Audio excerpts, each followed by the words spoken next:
السلام علیکم دوستو، حضرت صالح مرئی علیہ الرحمہ فرماتے ہیں، میں نے حضرت عطا سلمہ علیہ الرحمہ الغنی کی خدمت میں 2 دن متواتر گھی اور شہد ملا کر ستو کا مزیدار شربت بھجوایا، مگر دوسرے دن کا انہوں نے واپس لوٹا دیا۔ اس پر خفگی کا اظہار کرتی ہوئی میں نے کہا، آپ نے میرا تحفہ کیوں لوٹا دیا؟ فرمایا، برحمت مانیے، پہلی دن تو میں پی گیا، مگر دوسری دن پینے میں ناکامی ہو گئی، کیونکہ جب پینے کی نیت کی تو پارہ 13 سورہ ابراہیم کی آیت نمبر 17 یاد آ گئی۔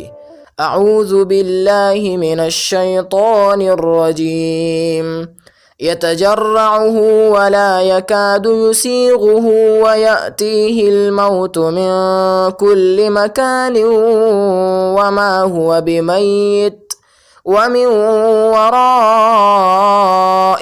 عذاب غلیظ۔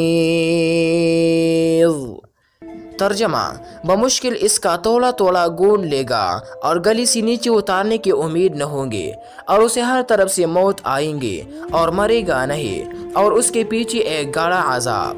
حضرت صالح مرئی علیہ الرحمہ فرماتے ہیں، یہ سن کر میں رو پڑا اور میں نے دل میں کہا، میں کسی اور وادی میں ہوں اور آپ کسی اور وادی میں۔